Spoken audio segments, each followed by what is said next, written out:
Welcome to the challenge, Spies, Lies, and Allies. We are back. I'm Johnny Fairplay. That's Lauren Pratt. That's Alex Frias. And that is Matt the Beard Bischoff. And holy moly, it is a new episode. Now, I felt like we were getting the Fessy Josh fight based on last week's preview, and that was kind of bullshit because we kind of saw the same preview again for next week. Yeah. Did they forget that there was an episode in between that did not involve the Fessy and Josh fight? Yeah, well, unfortunately, I guess they decided they didn't want to fight soon. They were like, we're going to hold it off for a couple days and then come back to it. Yeah, I mean, I don't get that either. Like hyping something up where you're like waiting for something big time to happen, like a cliffhanger on Survivor, like. Yeah. Next week, someone's gonna piss in the rice, and then it's like, there's no way they show that in 2 weeks.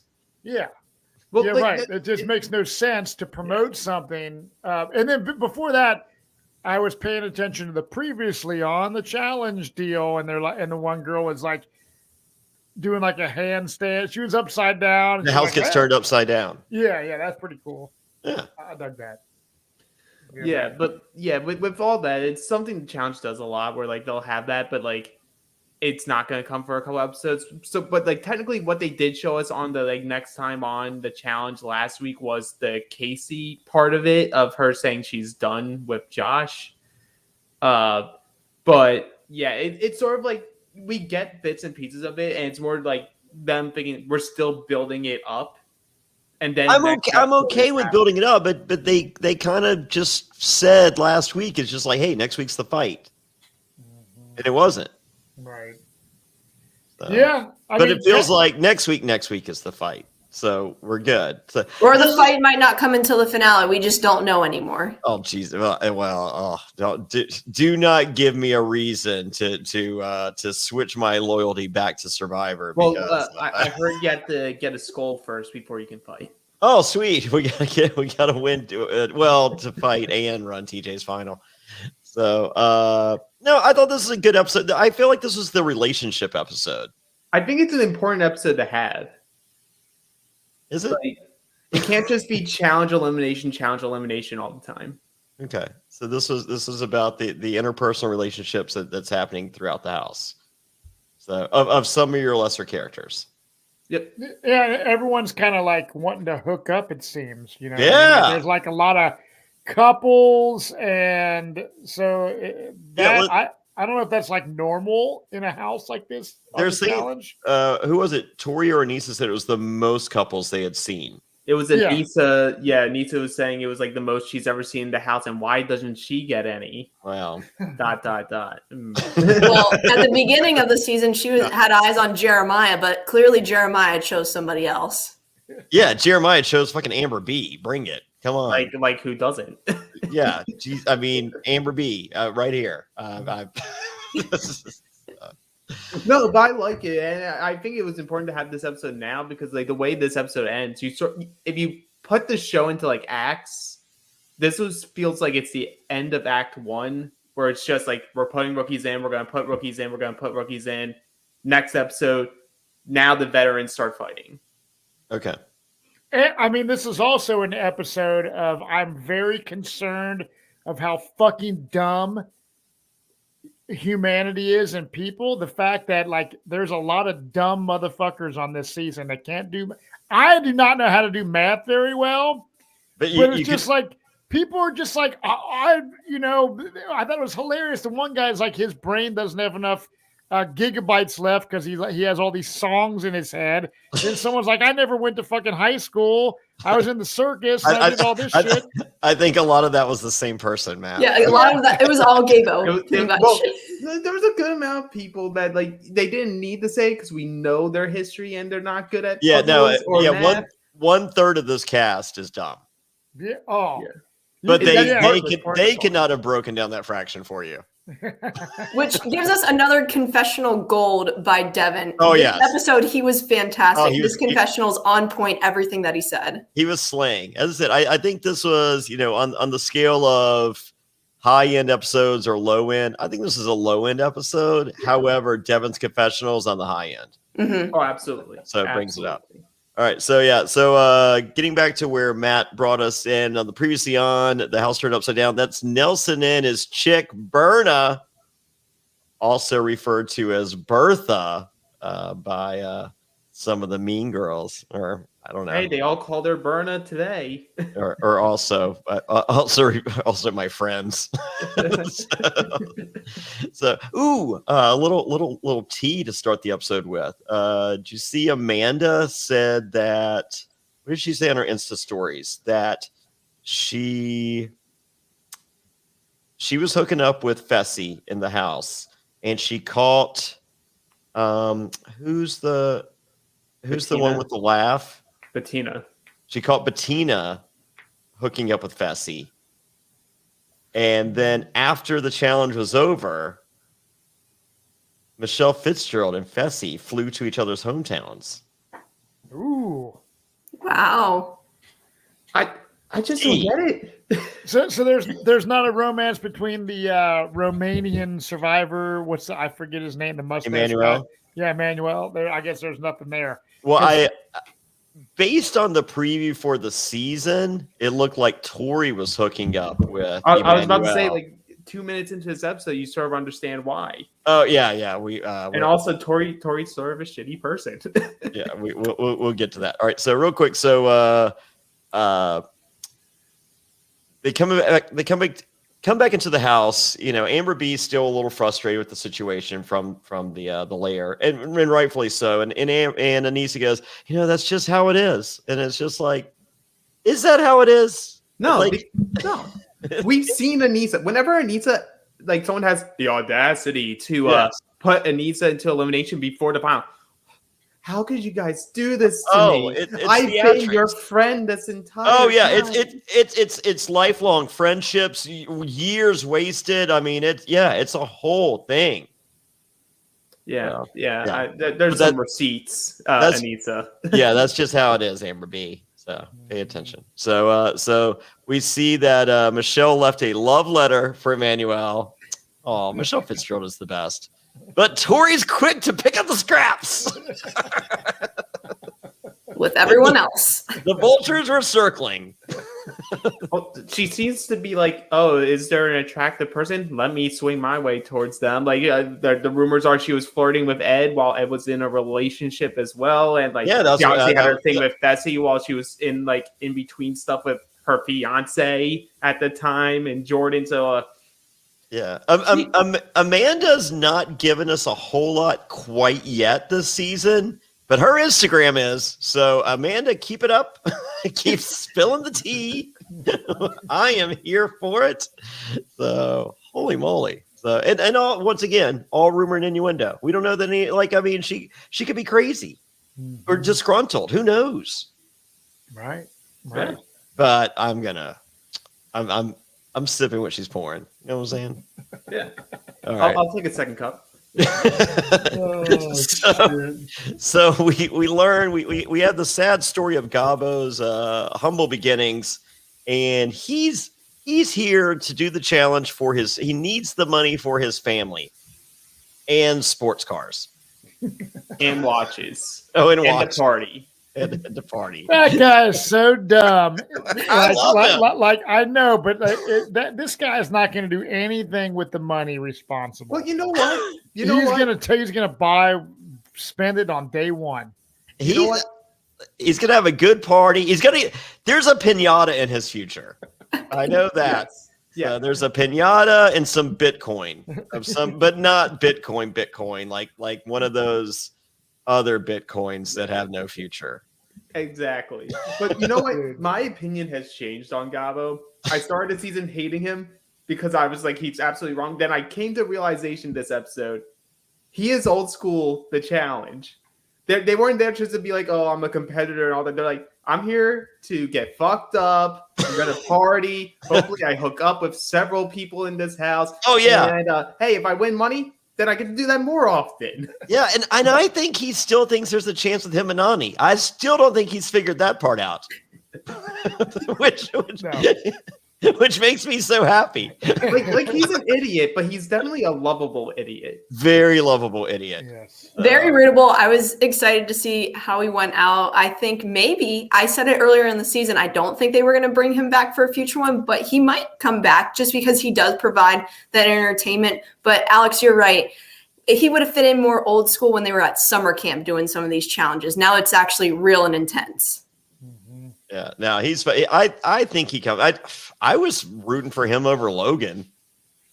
Oh yeah, like I think Logan's a little more like reserved and not. He's more. Like, I mean, I like seeing Big athletic, but like I like seeing Big T happy. Yeah. But I mean, I think I'd rather make Big T happy. Put it out there. So yeah. So Josh wants an apology from Fessy. So that did not happen this episode, and apparently that's what leads to the fight because this motherfucker's waiting 6 days to hear 2 words. Actually, he wants to hear, "I'm sorry, I fucked up. You know, I'm willing to do anything." Mm-hmm. And I mean, I feel like Josh has a reason to be upset, and Amber B does a little, but Amber B, like, I mean, they fucked you once, fuck them. Mm-hmm. Yeah, it's like the fool me once, shame on you. Fool me twice, like, and I understand. She tried. Yeah, God bless her for trying. I mean, I'm not going to fault her for trying, but like, maybe she shouldn't have.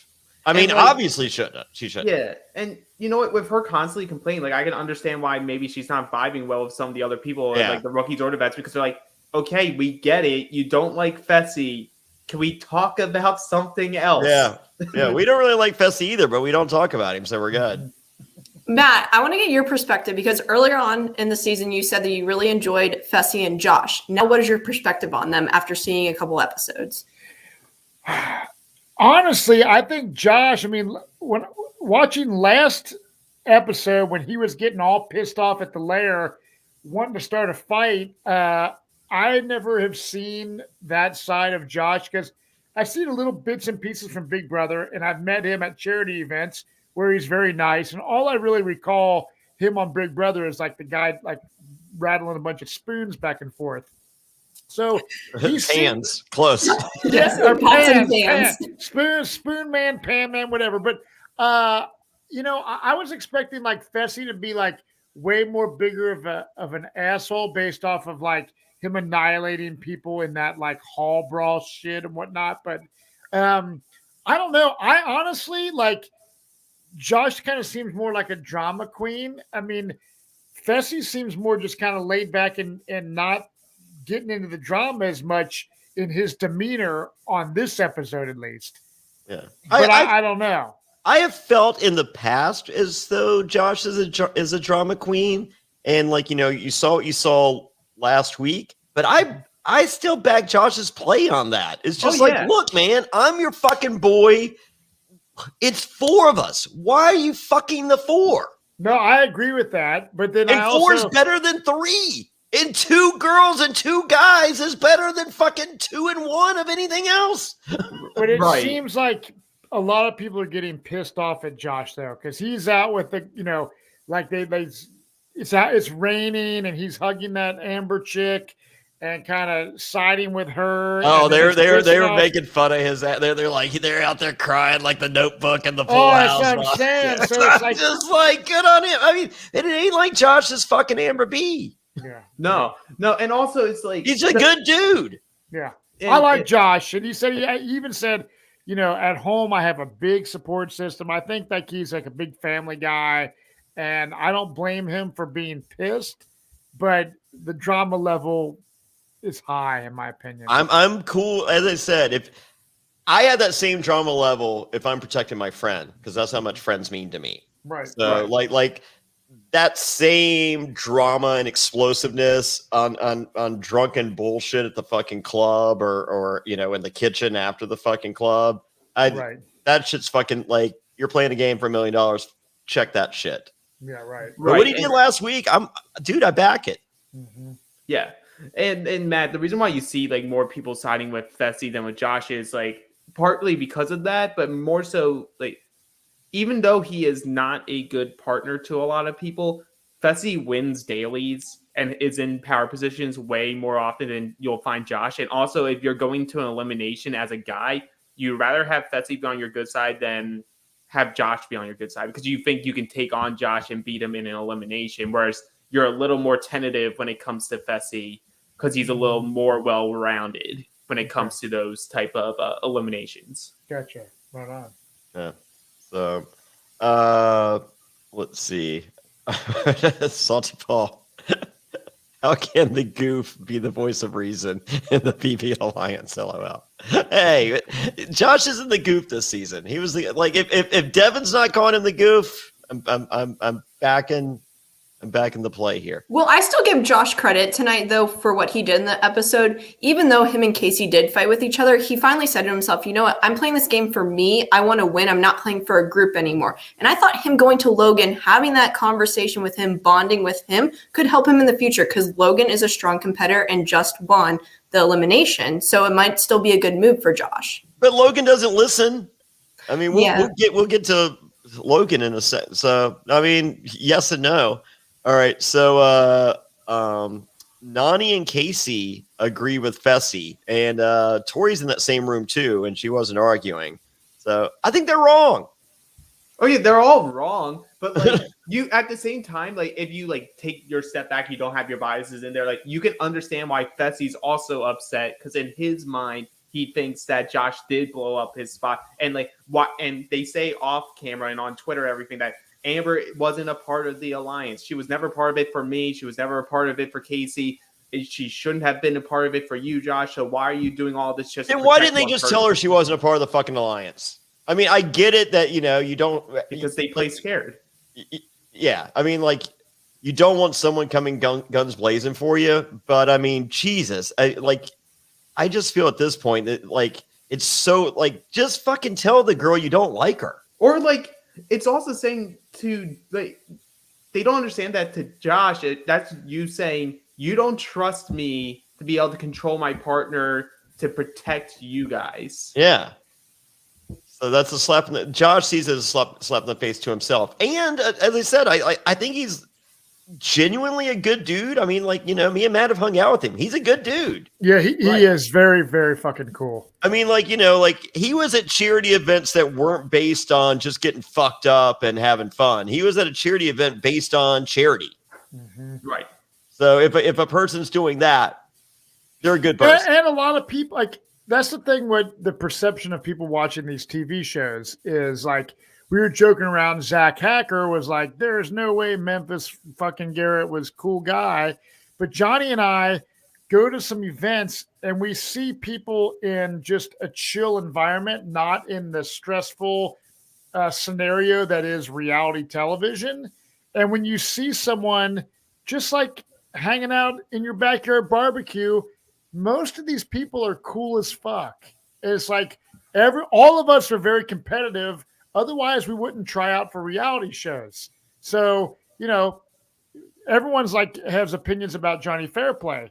The guy's a fucking dick, or that asshole. Fuck, if I tell people, do a podcast, right? That's the guy that lied about his grandma. Well, it's like, yeah, that is, but that was Johnny's specific way of being a villain on TV. If you know the real Johnny Fairplay hanging out, now I'm not saying you're just you're a fucking angel. You like menage a trois and all that kind of Cornelius stuff, but hey, all good things think I'm pretty cool.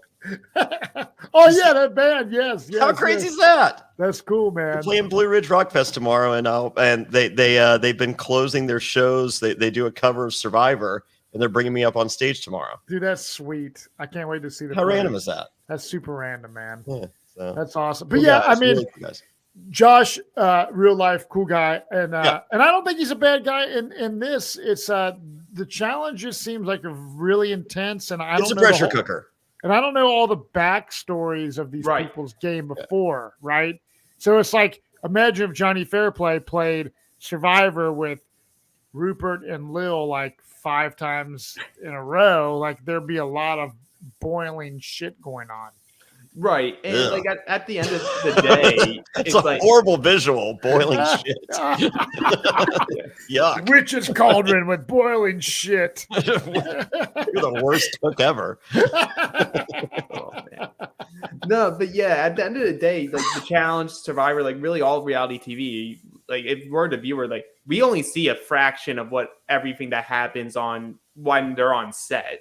Right. They don't show everything. We don't see every single piece of information. And some things that are left on the table, more often than not, are actually very important information, but that doesn't fit what they're trying to show us as a TV product. Right, right. All right, so let's see. Oh, I just said, Casey, if you don't trust Amber, just tell her or shoot your shot and don't miss. Guess what? They missed. All right. Relationships everywhere. We got Big T and Logan. We have Nelson and Berna. Yep. We have Emmanuel. And it looks like he was playing around with Tori. Amber B and Jeremiah. Yeah. And Kyle and Devin. So I think I shipped them the most out of all of those. Yeah, Kyle and Devin's the best pairing, 100%. Yeah, well, they didn't choose each other. They're just both dickheads. They ended up being best friends. So there we go. So we learned that Huey and Nani are happy, but are they? I think Nani's just saying what he wants to hear. I think so too, because she seemed very actively rooting for Gabo, and then not upset when Logan makes the makes the steal. Mm-hmm. Yeah, I love Huey, but Huey's great TV. Huey's great for the challenge. He's also an old school challenge type of casting. Holy moly. He is his own worst enemy, huh? I love it. I love it. I mean, I love it too for television, but I don't love it for Huey. I'm tapping out on you. I want to watch Huey, and he can hang out as long as he wants, but I am not hitching my wagon to that train.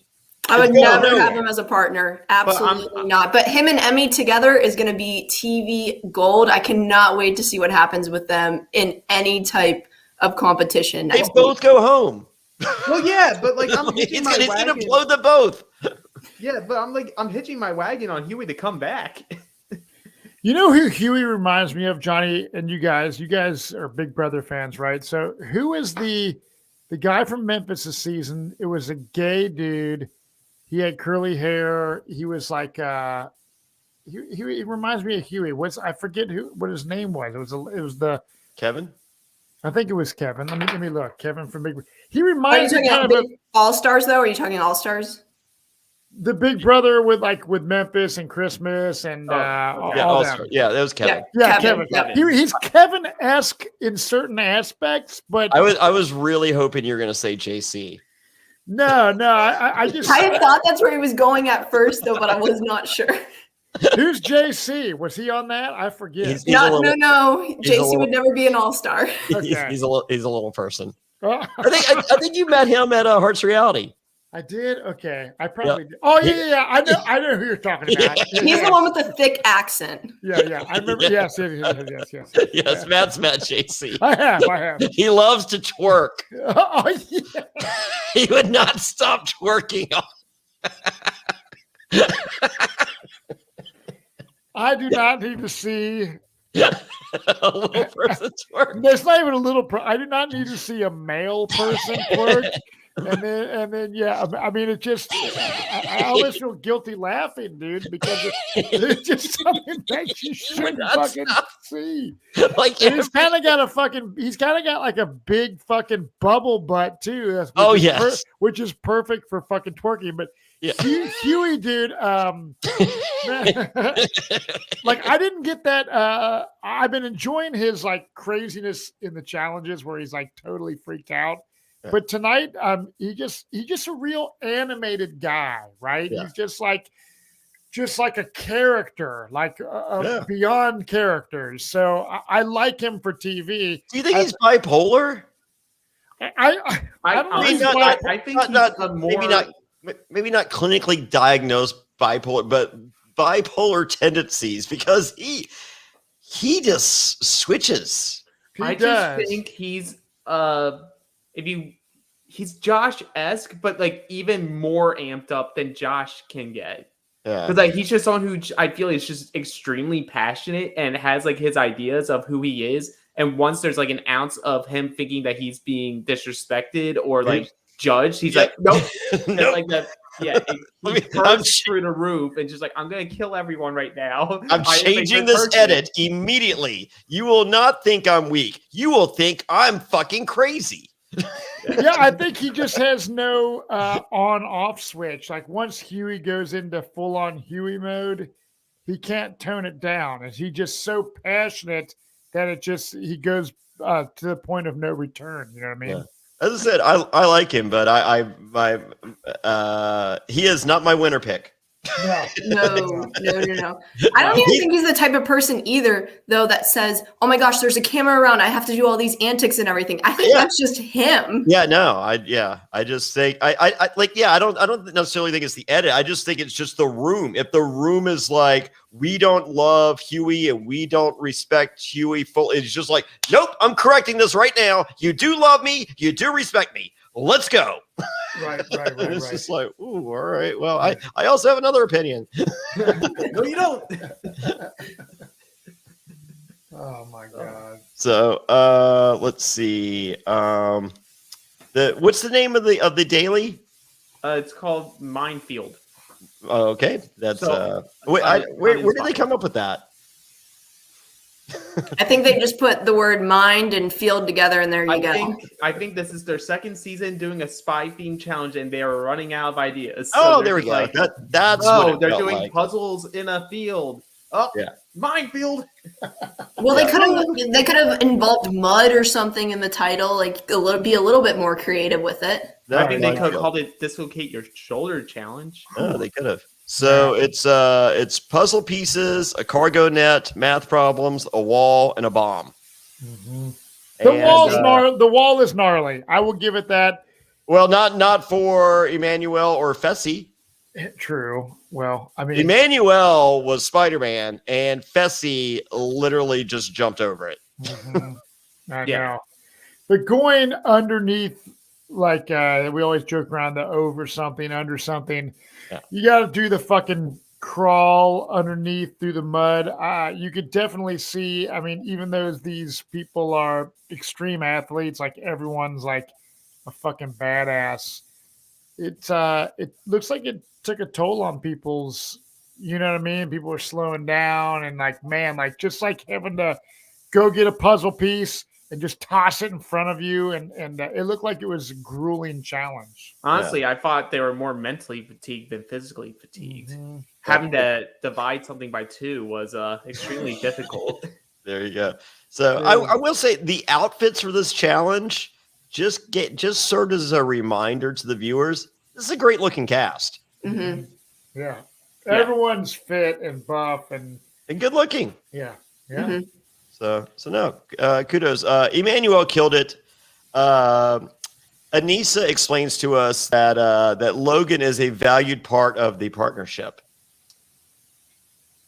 Well, of that partnership, I feel that he is the most valued part. Like she would be good at the puzzle part if she was able to like not get hurt. I feel like she could have been valuable for them at that point.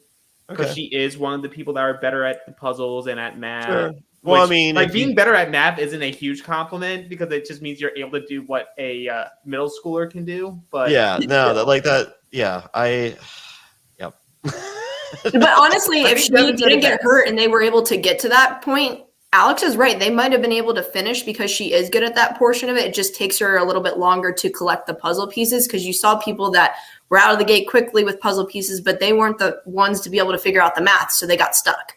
Yeah. So, well, we learned from CT that Berna took circus and not math in school. And he is pissed.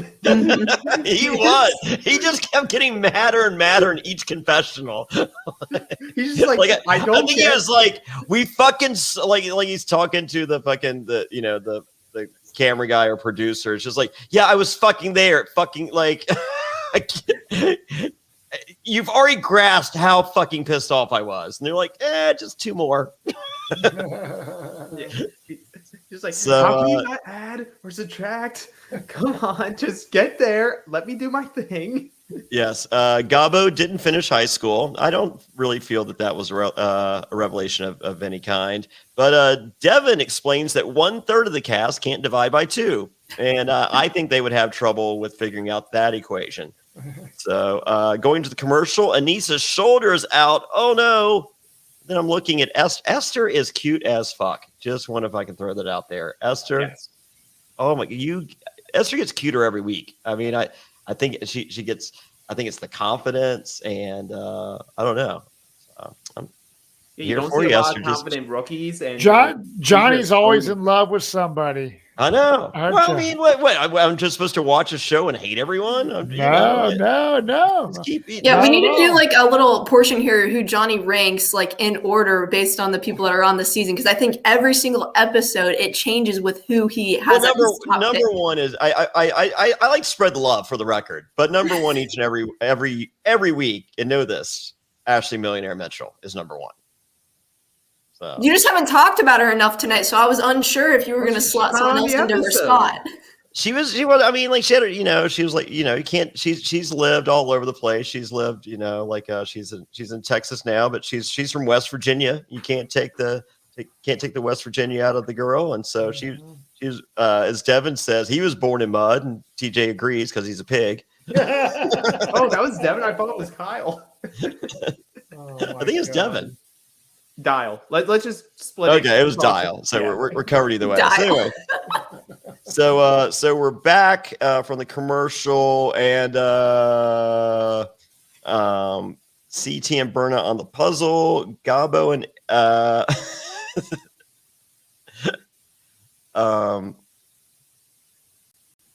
this is probably Devin's best line.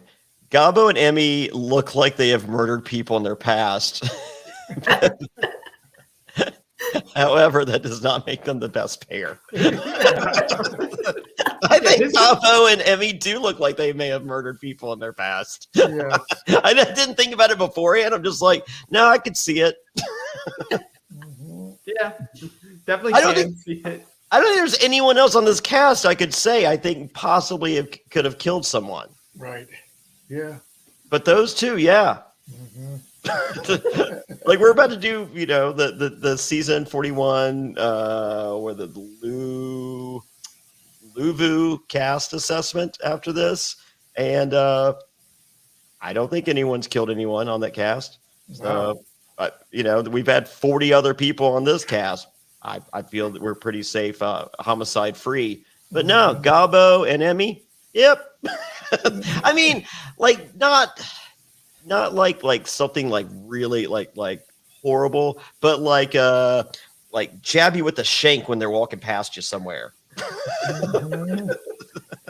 Because you looked at them wrong or something. They just pull it out. Just something, like you owe $50 to somebody. I don't know. I just feel so. So CT and Berna win. Why? Because CT is the. Matt, have you figured out that CT's good at puzzles yet? Mm-hmm. Oh, yes. Yep. Totally killing it.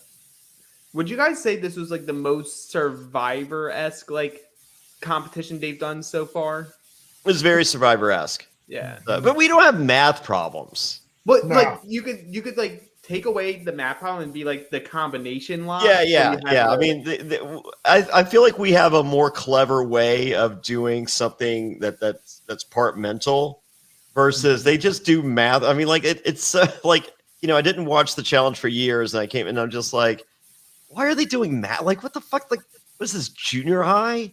Why are they doing math? Survivor people do math on towards the back end. I don't want to see. I don't want to see math on any. I don't want to see math on fucking Double Dare. Mm-hmm. I don't like. I'm not watching fucking reality competition shows for fucking math. Guy, hit those demos. Yeah. No, the math demo. The kids.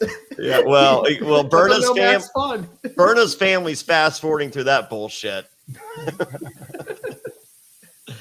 So, all right. So, with that, we are winners of the daily is CT and Berna, and let's hear real quick from our sponsors.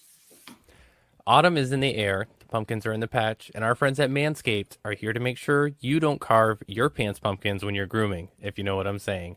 Make sure you're keeping things fresh this fall with the leaders in male grooming and their brand new 4th generation performance package. Boys, get ready for cuffing season like no other. Ready to take the leap into fall with Manscaped? Join the 2 million men worldwide using Manscaped by going to manscaped.com for 20% off and free shipping with promo code SURVIVOR. Now listen, I have had my fair share of mishaps in the past, and going into Halloween, the guys like to dress scary, the girls like to dress inviting, and as a result, you're bound to get your pants down if you do things right. Well, you don't want a big bush down there.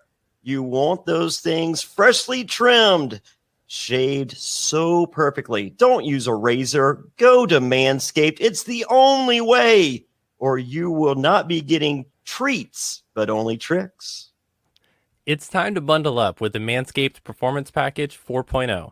Inside this package, you'll find their Lawnmower 4.0 trimmer, Weed Whacker ear and nose hair trimmer, Crop Preserver ball deodorant, Crop Reviver toner, Performance boxer briefs, and a travel bag to hold your goodies.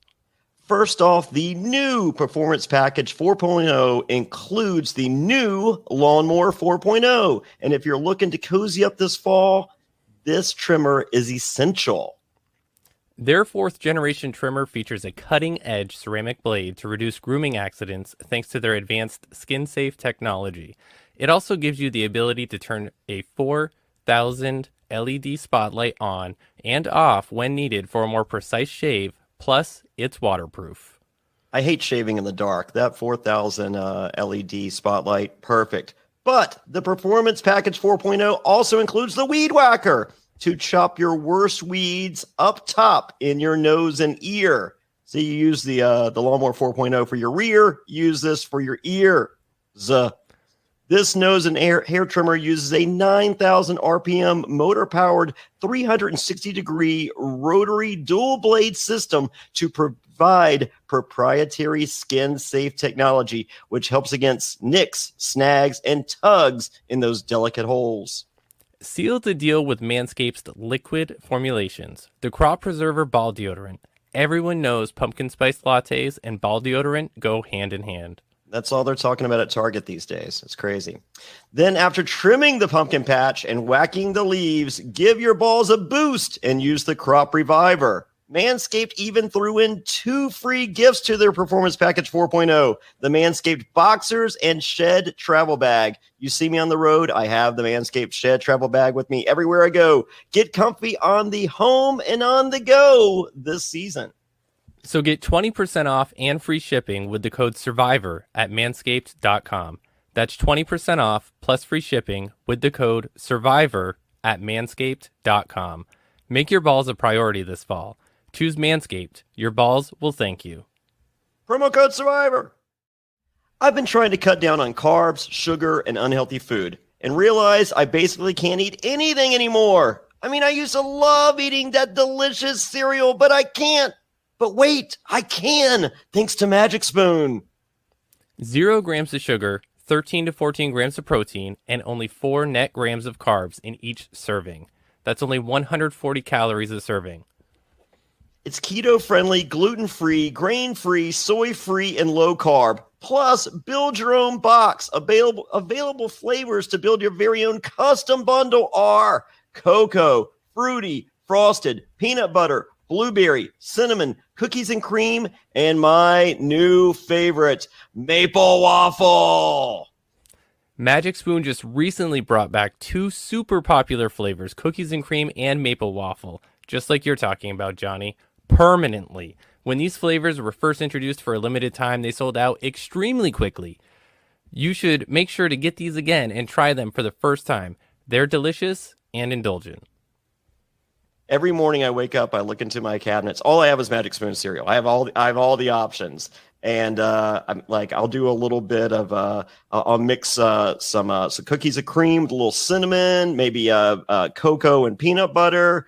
But oh man, that maple waffle just by itself is just something so spectacular. Hey, they're perfect not only for breakfast, but that guiltless midnight snack. So go to magicspoon.com/survivor to grab a custom bundle of cereal and try it today. And be sure to use our promo code SURVIVOR at checkout to save $5 off your order. And Magic Spoon is so confident in their product, it's backed with a 100% happiness guarantee. So if you don't like it for any reason, they'll refund your money, no questions asked. Remember, get your next delicious bowl of guilt-free cereal at magicspoon.com/survivor and use promo code SURVIVOR to save $5 off. And thank you to Magic Spoon for sponsoring this podcast. Thank you, Magic Spoon. Thank you. Oh, yeah. I have a full belly with low carbs and shaved up pubes. I'm a happy man. Oh, real quick, speaking of all those things, well, actually possibly unrelated. I don't know. I do a self-help podcast with my good friend Kendall Ratliff, and that's completely unrelated. And we had Sarah Rice from the challenge. She is no longer doing the challenge, but she is helping the reality television community for those that have had difficulty after reality TV and reintegrating their lives back into society and some of the hate that comes with it on social media and other things. And she also helps families and other people. But really awesome conversation. And if you go to youtube.com/reality NSFW, you can see, just scroll down to the Help NSFW tabs. And we Kendall and I do a new podcast every 2 weeks. So this one just dropped today. So check it out. So if you just want the audio, go to helpnsfw.com for just the audio. So, but we're back at the house, and they come back into the house clean. Did you notice how muddy they were? They get like, like, what, they hose them off before they let them go in the house? Mm-hmm. Probably. Apparently. So Logan wants to beat Gabo. He thinks that's an easy win. And Josh is like, yeah, all that's well and good. Don't volunteer, dude. Maybe no one's looking for you. Right. He's like, yeah, I really want Gabo. He's like, great. Shut up. Well, that was good advice. So Anissa comes back. Her shoulder is dislocated, but it will not stop her from being on 13 more seasons. So, all right. The thing with the shoulder. That statement made me so sad to hear. Did it? Yes. I'm like, just go. I don't want to see. I'm sorry. I don't want to see you anymore. You don't bring any value to the season. You're not funny anymore. You maybe have one good joke in a season. You just sit there, and then you can't run a final. And if you do run a final, you come in last. So why try? Because then we would miss out on the Tori and Anissa moments. You know what? They can both go. How about we have the Tori and Anissa moments on their fucking podcast? Yeah, they're going to be on the podcast, just like sucking each other off for an hour. Wow. Alex, you're never the mean one. You're always very nice. Yeah. Alex, you want to help with the Survivor podcast so I don't have to be quite as mean after this? I don't know enough shit to do that. Right? I don't either. But yeah, I mean, getting your shoulder popped out, like so many BMXers that I know, I've been at many events where it's like, once you pop your shoulder out one time, it pops out very easily, like thereafter. So it's like, pop your shoulder out. Most BMXers, like TJ Lavin, pop it back in. I'm good to go for the rest of the fucking time. So it's like, I'm curious why that shoulder injury became such an ordeal. You know what I mean? Because typically you pop the shoulder back in and you're fine. Yeah. It's just like a dislocation. Well, Nicole, I think, was it Nicole last season that went for a shoulder though too? Yep. But it was more than just a dislocation for her. I think there was like muscle and ligament issues. Okay. Like I've seen so many people with a popped out shoulder that they were able to just like pop back in and they're able to go. Stephanie from Survivor, they popped her shoulder right back in and she was good to go. Usually, I mean, Dave Mirra, who also used to host the challenge back in the day, God rest his soul, but I've been at a contest. It was probably 1995, and he's riding a big half pipe, crashes, his shoulder pops out, and he's like, somebody popped my shoulder, and popped it back in, and then he fucking finishes his fucking run. And he just goes on with the contest. He's like, he had to get it popped back in.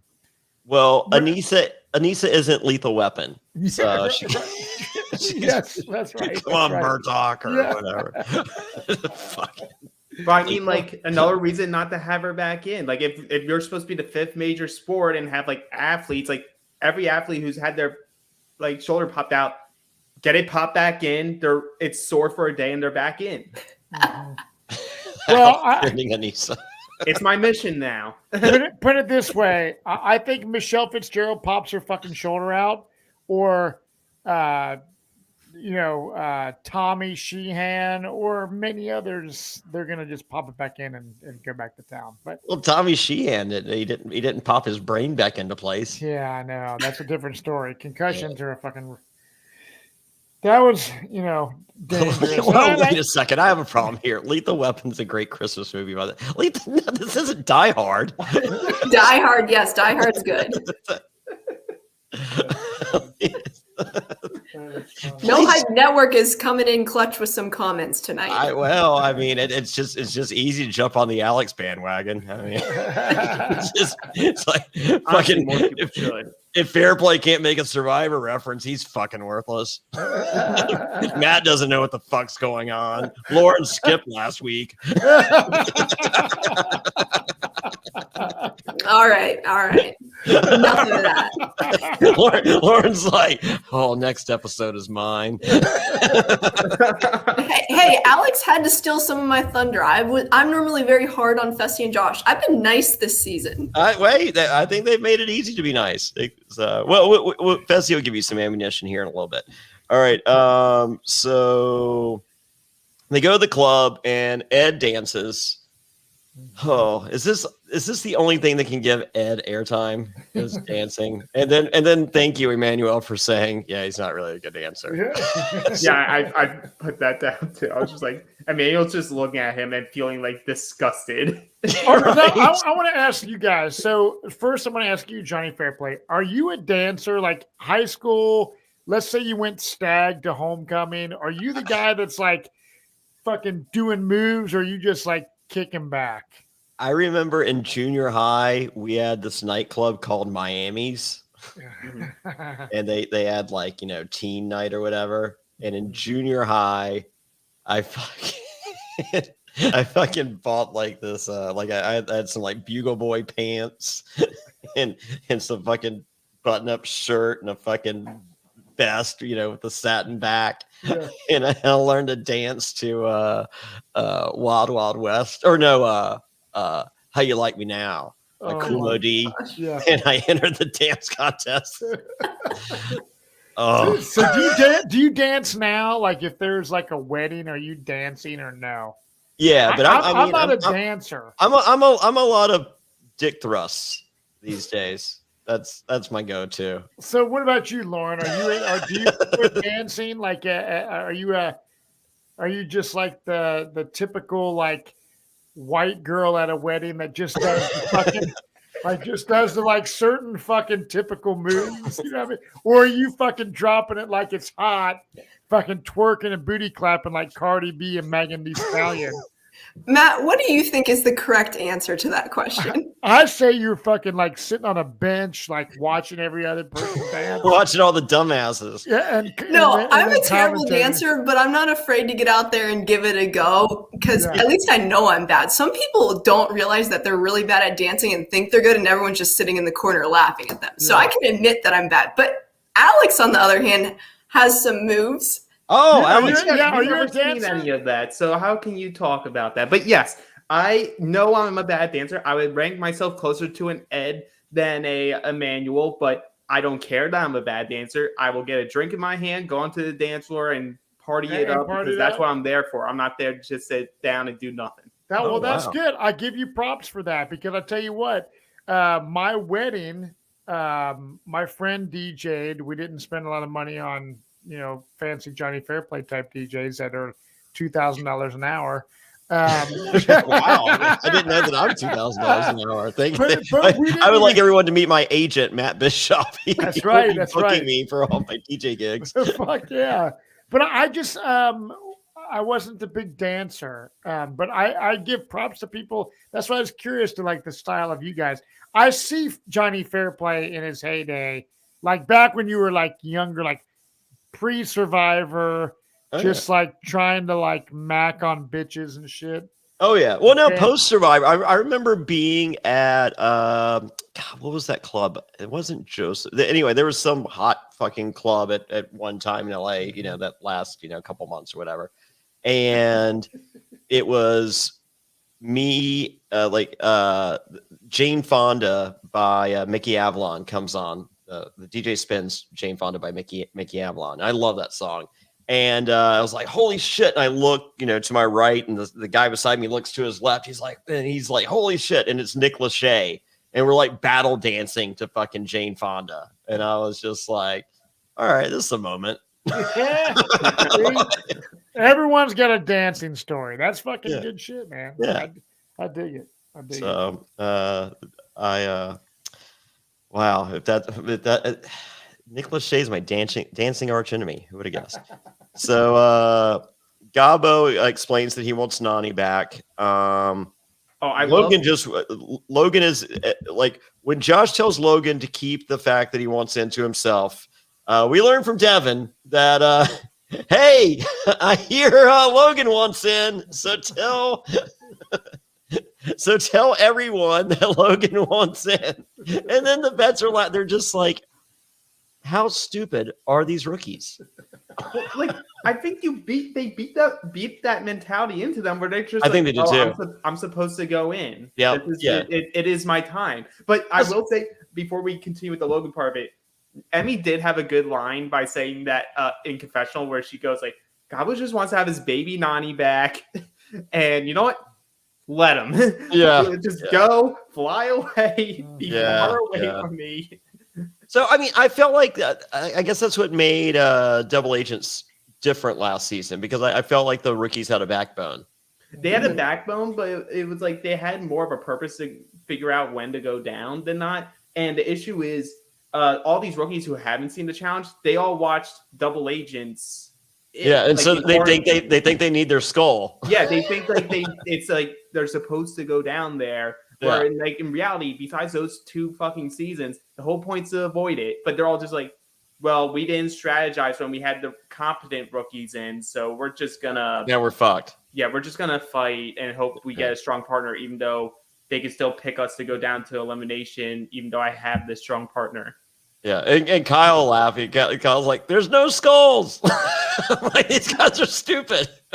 Kyle's just sitting back having the time of his life right now. Kyle looks bigger than he has in any previous season. Have you noticed that? Yeah. I mean, like we see Fessy work. I mean, we see most of the house working out, and we do not see Kyle working out. But I feel like Kyle entered the house bigger than he has been. Yeah, I think he does a lot more of that stuff like during his off season. I think so. I think he gets there. He's just like, "Fuck, I worked out enough." And he's like, "I'm gonna kill myself during these fucking challenges. I'm good."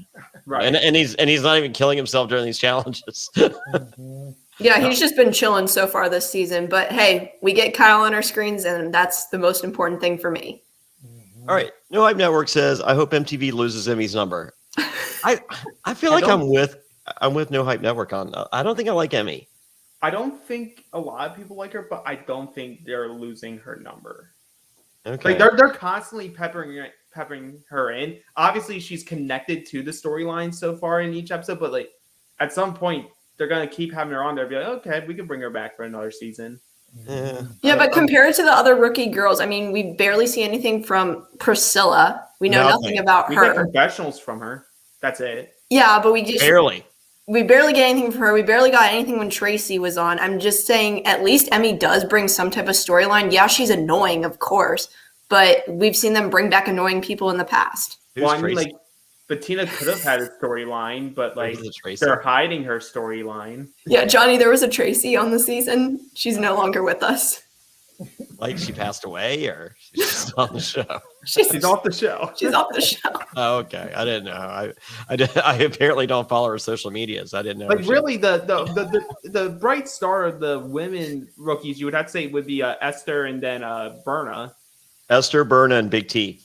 Well, Big T's not. Well, Big T's not a rookie. According to the bets, she is. She was part of the rookies, and she was a part of one of the rookies tonight. Yeah, yeah, she was attached to one of the rookies, like an octopus, apparently. All right, so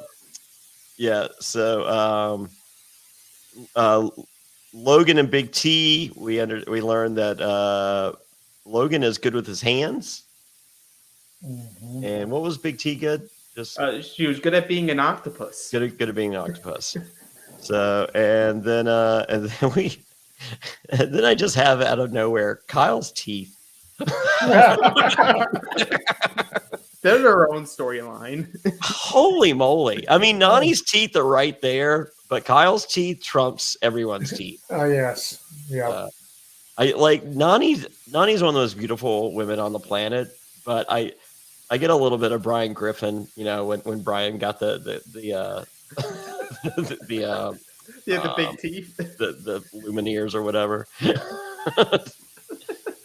So, but hey, she's beautiful. All right. So Casey and Josh. Casey says good luck to Josh, and that's it. We shall see if that holds up. I'm for it. So we'll see. Time for deliberation, and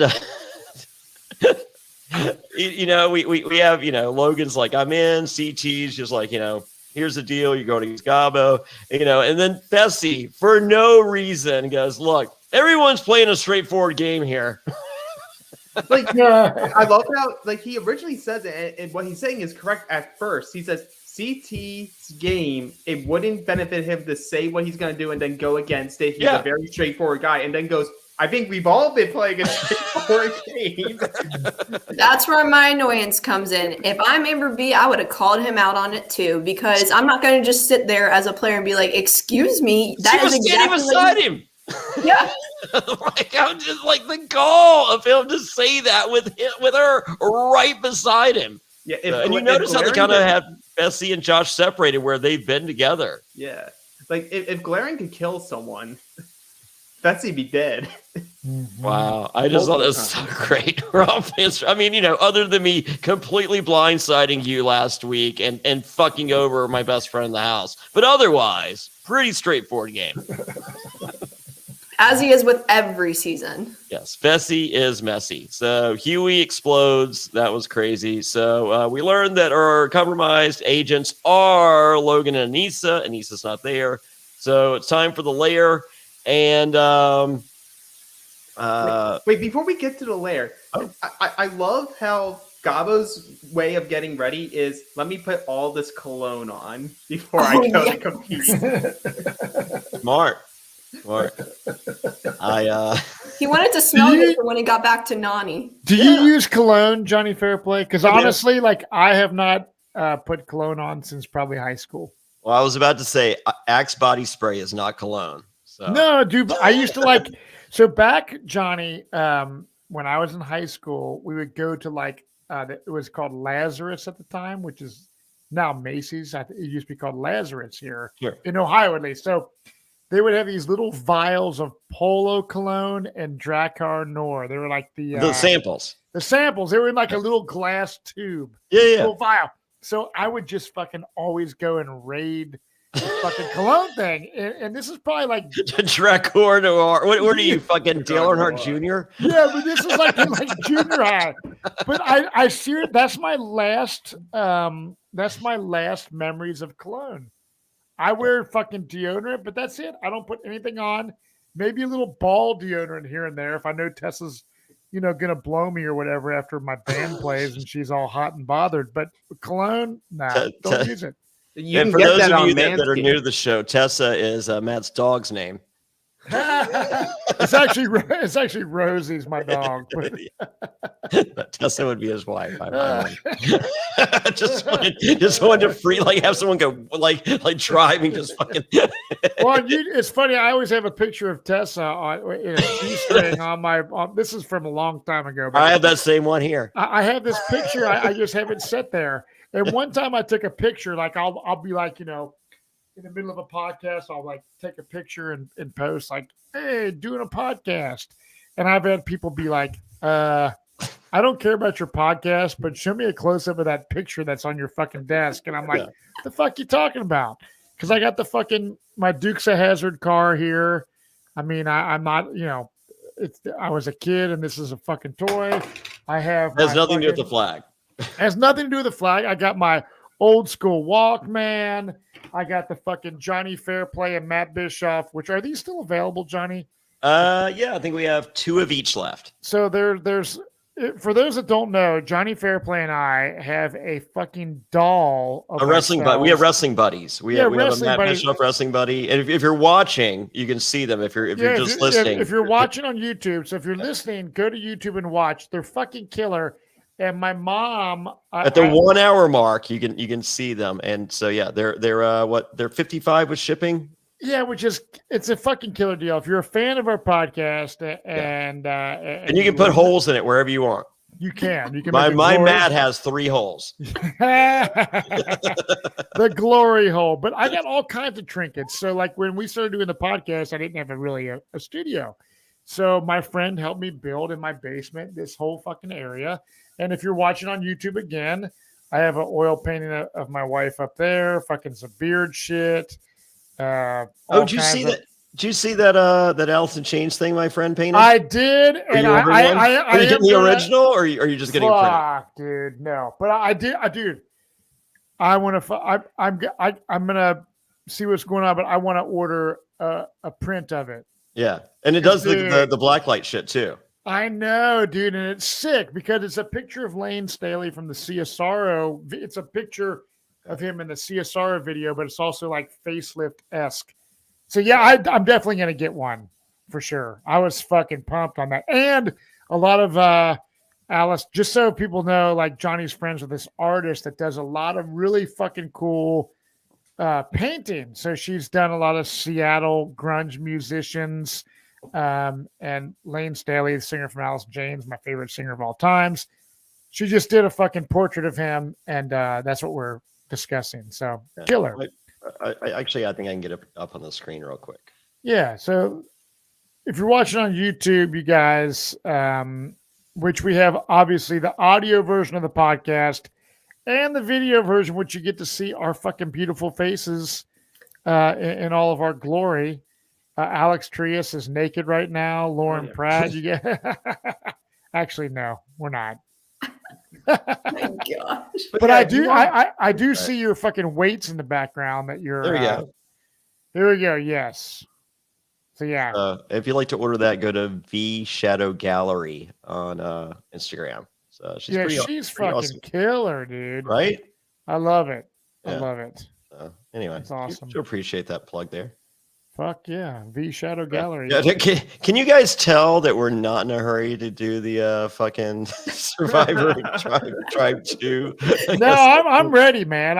Okay, well that makes Alex. I'm about to tag you in. I'm ready. Okay. Sydney Siegel. Oh, I know about her. We talked about her a fair bit during the draft. Yeah, it sounds like Lauren should be on this. Well, Lauren already did one. I don't want it I don't want Lauren to have to recycle her material. I can bring new, fresh material. I was just more so, guiding that whole draft that Elaine didn't know what a snake draft was. Well, before we get back into the finale of this podcast, Johnny kind of looks like the guy from Nickelback. That's pretty man, I feel bad that we're gonna have to block No Hype Network for the rest of the fucking podcast history. That's so weird. Oh shit. All right. So deliberation. Huey explodes, and so we're going into the lair, and so Logan and Anise are compromised. The guys choose Gabo, and then TJ goes, "Whoa! I never said the women were safe." Mm-hmm. And it's like, holy shit.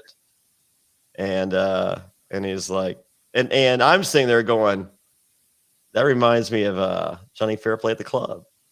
Then I'm just like, and that reminds me of Johnny Fairplay at the soccer field. Just the soccer moms. The kids are fine. Just want to clarify. So, but yeah. So the women are safe, and it's time for Gabo versus Logan 1-on-1. And Gabo is a little worried because there is a puzzle aspect to this, and his IQ is low, but his EQ is high. Mm-hmm. Not the letters he was looking for. I'm not sure what letters he was looking for. I don't know. I still don't think he knows to this day what he was looking for. I don't either. Well, I think I know what he's looking for. The answer key to that puzzle I'm guessing he wasn't that close. Mm-hmm. Probably not. Like, he probably thought he was close, but they looked like they had a bunch of pieces that were like similar to each other. So he could have just like easily mistaken, just put all of them in the wrong place. He put stuff on the board at least. He did put stuff, and he did pray to like when because I thought I heard him say it, and then I was just like, did I just hear? Yes, yeah. He did pray to Mike the Situation. Yes. You know what? What a fitting way for him to go out. He goes in talking about how he loves Jersey Shore. He goes out talking about he's praying to Jersey Shore. Well, I mean, I feel that's what you get when you pray to the situation. That's the outcome of your situation. Yeah. Mm-hmm. So, brutal challenge though, in the sense of like just how much you have to do climbing. And Gabo just kept Gabo still had no problem going up. Did you see his they're not popcorn muscles. I think they are not. He doesn't even realize that they're not popcorn muscles. I don't think he knows what popcorn muscles means. Like, he thinks he's not. You know what? He potentially entered the house of popcorn muscles, but I think all he's done is work out since he's been there. Mm-hmm. That could be true. I just think he's always been strong, but just dumb and not understanding that he's actually strong. I think that's definitely a possibility. So Logan wins, barely, kinda. I don't know. Hard to tell. And but we get to finish with a pump Gabo flex. Mm-hmm. And I was here for that. If Gabo wants me to make a T-shirt, I am for it all fucking day long. Well, you have to give props to him because it seemed as though the whole cast really enjoyed him because they were asking for that. And a lot of the times when people leave, they're like, see you never. But with him, they seem to enjoy him. And even TJ said he hopes to see him there again. Yeah. So I do too. I'm with them. So Logan gets a chance to steal, and he takes Nani. And was Huey furious? Just a snake in the shadows. Just this ridiculous hyperbole with life. I just love that you're just like, how did I not expect they would also want to pick the most experienced person in the house that has connections? Oh no! And it's now Huey. Emmy's fourth partner is now Huey, and she's already ready for her fifth. Well, you know what? Corey had 6 partners last season, and he ran the final. Mm-hmm. Yeah. He finished second too, right? Yeah, maybe she's on a Corey trajectory. Yeah. Maybe her and Corey end up being partners later on. They make a final together. You never know. Well, you know what? That would give us Corey content, and we got none of it tonight. So. I am so every commercial leading into the season was so Corey centric. I know. I mean, maybe the second half of the season's his, and they're just but come on, man. I mean, Corey's a stud. He's likable. He's funny. Like I feel like his challenge character has evolved to I feel like he's nearing elite status. I agree. But we've seen nothing. Is he the one is he partnered with Priscilla? No, that's Nelson. He's with Bettina. That's why, because he's with Bettina. It's either if you're with Priscilla or Bettina, we haven't seen too much recently. Well, we've seen Nelson. Kind of. I mean, we didn't see much of him tonight either. Yeah, just a little. So I don't know. I mean, as I said, I think this is one of those service episodes, and they're necessary for the for the story. But I thought last week was so much more exciting, and fucking hopefully next week is the fight that we anticipated this week that happens next week, or if not the week after. But I am ready for Josh, and it seems like Esther's in the middle of this. It looks like she's throwing some drinks at Amber. I'm for it. I'm always here for drama. Yeah, 100%. Came to see. Yeah. So, but I'm with you as a newbie viewer. I was kind of like, I felt myself. My son was playing acoustic guitar out there, and I was like fading in and out during certain scenes. The challenges were not as entertaining for me and intense as previous episodes. So I think overall it was a blah episode in relation to what we've seen prior. Jumping off cliffs and upside down and fucking really gnarly physical things, you know what I'm saying? So we saw someone removed from the game and it still wasn't a crazy episode. Yeah, I mean, because it was Anissa. You know what, Matt? I think you're going to enjoy the challenge next episode because you see a bunch of people just hanging off of hoods of cars. There you go. I'm all for it, you guys. So thank you for fucking tuning into this shit. No Hype Network leaving fucking, what I like to see you guys seriously is like engagement on what we are doing, because for me it's fun seeing, we live stream this shit.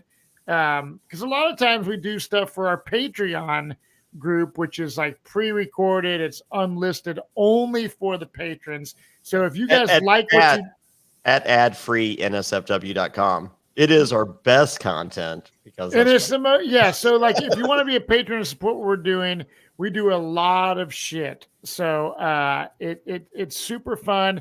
But yeah, thank you guys for the engagement. It really makes it fucking fun, especially for me, just to be able to like see the comments. We're seeing them all come in as we're doing this. We post some of them. We don't post all of them. But cheers, you guys. The challenge and Survivor's coming up. We got a viewing party. Johnny, where can you get tickets for our 41 premiere party? Yeah, season 41 of Survivor after a 1-year hiatus. It's back. We're going to be at Play Louisville in Louisville, Kentucky. Get tickets at survivortix.com. That's survivortix.com. That's Wednesday, September 22nd. October 6th, I am going to be in Durham, North Carolina at Dirty Bull Brewing. Tickets available for that at survivorafterhours.com. And as far as content goes, this might be the most loaded week in the history of reality and SFW ever.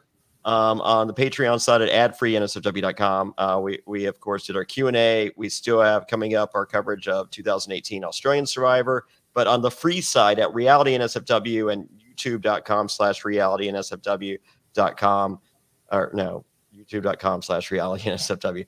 On that side, we had the cast assessment with Lauren and Cody and Elaine Stott from the season between 38 and 40 of Survivor. And who was your fourth? Denny. Okay, and that was a super fun episode, viewing and listening. Also, Reality NSFW Rewind. You guys did 2 episodes with Professor Tim of Survivor Marquesas. You guys are going to be on a brief hiatus there for a little bit, and you're going to wrap up with the finale, and then you're moving on to Survivor Pearl Islands. Rumor and innuendo. Don't know if it's true. And also, as we were doing this, we had Big Brother coverage with Brett Walgamot and Bobby Goodsby, which has been amazing all season. I have not watched the season. I just watch the podcast every week. Like everything I need to know about Big Brother. Like I know for a fact Britt and Bobby are more entertaining than what I'm missing, and like because they're it's its own presentation and it's incredible. And then tonight after this, me and Matt, and we may be joined by others, we are covering our second tribe, the Blue Tribe from season 41 of Survivor, and that girl right there, holy moly. that will be right after this. Wow, that is a ton of coverage. I mean, like, is that the most we've ever dropped in 1 week? I would say probably yes. I think so. I think it is. Yeah. We have dropped more episodes this week than Anissa's done the challenge. Boom. Bam, count it. All right, and with that, 13 more. yeah, still 13. Hey, 13 more episodes. Here we go. All right, so we have a last word from our sponsors. Thank you, Alex. Thank you, Lauren. Thank you, Matt. And we will see a lot of you in a few minutes when we talk Survivor Season 41 Blue Tribe Cast Assessment right after this. Thank you. And hey, become a patron at freeNSFW.com. Lucy Nicotine is a company founded by Caltech scientists and former smokers looking for a better and cleaner nicotine alternative. Finally, tobacco alternatives that don't suck. Researched and developed for 3 years to be made for people, not patients. Lucy has created a nicotine gum with 4 milligrams of nicotine that comes in 3 flavors: wintergreen, cinnamon, and pomegranate. Lucy also has a lozenge with 4 milligrams of nicotine in cherry ice flavor. Each and every flavor actually tastes great, and it's convenient and discreet. Products can be enjoyed anywhere, on flights, at work, on the go, or even in the gym. I am so happy that Lucy is sponsoring us. Ever since they came on board, I have gotten no less than 5 of my friends transitioned over to Lucy and put their cigarettes down. They like the gum. I'm used to seeing the packages all around. This stuff is great, and it's really helping people make much healthier choices. So get on board and join the Lucy movement. Hey, it's 2021. Get rid of your cigarettes, unplug your vape, throw out your dip, and get some Lucy nicotine gum or lozenges. This is the real deal. A subscription to Lucy comes directly to your door each month. It's so simple that you don't even have to leave your house because Lucy has delivery down. Reality NSFW listeners, go to lucy.co and use promo code SURVIVOR to get 20% off all products, including gum or lozenges. That's lucy.co and use promo code SURVIVOR at checkout. Also, I have to give this disclaimer. Warning, this product contains nicotine derived from tobacco. Nicotine is an addictive chemical. That's lucy.co, and be sure to use that promo code SURVIVOR. This episode of Reality NSFW is sponsored by Blue Chew. Say it with us, Blue Chew. Blue Chew is making waves and bringing more confidence to the bedroom by offering chewable tablets that can help men get stronger and longer lasting erections. That's right, we're giving away super hard dicks. Blue Chew is a unique online service that delivers the same active ingredients as Viagra and Cialis, but in chewable form and at a fraction of the cost. Blue Chew's tablets help men achieve harder, stronger erections to combat all forms of ED. Blue Chew is an online prescription service, so no visits to the doctor offices, no awkward conversations, and no waiting in line at the pharmacy. And it ships right to your door in a discreet package. The process is simple. Sign up at BlueChew.com, consult with one of their licensed medical providers, and once you're approved, you'll receive your prescription within days. And the best part, it's all done online. Blue Chew's licensed medical providers work with you to find the right ingredient and strength for your prescription. Don't like swallowing pills? No problem here. Blue Chew's sildenafil and tadalafil tablets are chewable. Blue Chew's tablets are made in the USA and they prepare and ship direct, so it's cheaper than a pharmacy. Hey, if you're looking to give that immunity idol to someone, or you don't want to be voted out of a crater, don't worry, Blue Chew's got you covered. So if you could benefit from extra confidence when it's time to perform, visit BlueChew.com for more details and important safety information. And we've got a special deal for our listeners. Try Blue Chew free when you use promo code SURVIVOR at checkout. Just pay $5 shipping. That's Blue Chew, BlueChew.com, promo code SURVIVOR to receive your first month free. And we thank Blue Chew for sponsoring the podcast. Bye.